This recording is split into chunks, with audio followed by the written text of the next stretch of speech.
உலகக்கோப்பையை வென்றுள்ள இந்திய மகளிர் கிரிக்கெட் அணியின் கேப்டன் ஹர்மன்பிரீத் கௌர் சென்னை வந்துள்ளார். அவருக்கு சிறப்பான வரவேற்பு அளிக்கப்பட்டது. விவரங்களோடு செய்தியாளர் விக்னேஷ் முத்து இணைந்திருக்கிறார். கூடுதல் விவரம் என்ன விக்னேஷ் முத்து? இந்த ஆண்டு நடைபெற்ற உலகக்கோப்பை மகளிர் போட்டியில் இந்திய அணி நீண்ட போராட்டத்திற்கு பிறகு ஒரு வெற்றியை ருசித்த நிலையில் இதில் மிக முக்கிய பங்காற்றிய இந்திய உமன் கிரிக்கெட் அணியின் கேப்டன் ஆகிய ஹர்மன்பிரீத் கௌர் இன்று சென்னை வந்திருக்கிறார். சென்னையில் பல்வேறு நிகழ்வுகளில் அவர் அடுத்தடுத்து கலந்து கொள்ள இருக்கக்கூடிய நிலையில் தற்பொழுது முதல் நிகழ்வாக முகப்பேரில் இருக்கக்கூடிய தனியார் பள்ளியில் நடைபெற்று வரும் அந்த நிகழ்வில் இந்திய மகளிர் அணி கிரிக்கெட் கேப்டன் ஹர்மன்பிரீத் கௌர் தற்பொழுது கலந்து கொண்டிருக்கிறார்.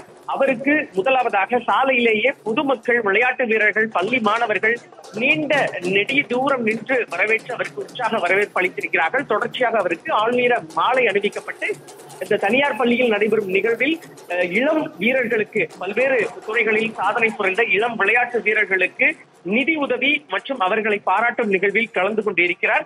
அடுத்ததாக தனியார் பல்கலைக்கழகத்தில் நடைபெறும் நிகழ்வில் இந்திய கிரிக்கெட் மகளிர் அணி கேப்டன் கலந்து கொள்ள இருக்கிறார்.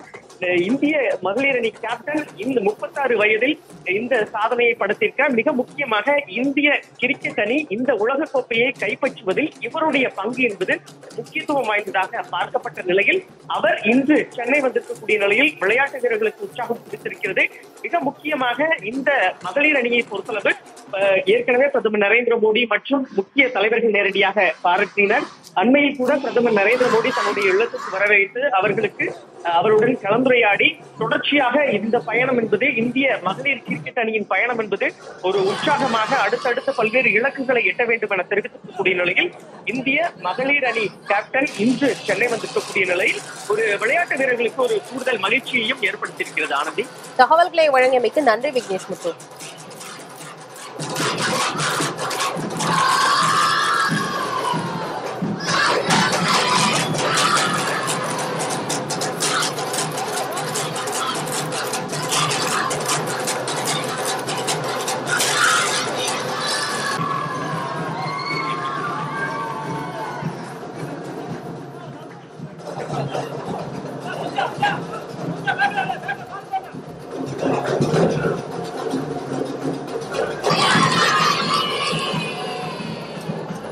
Come on.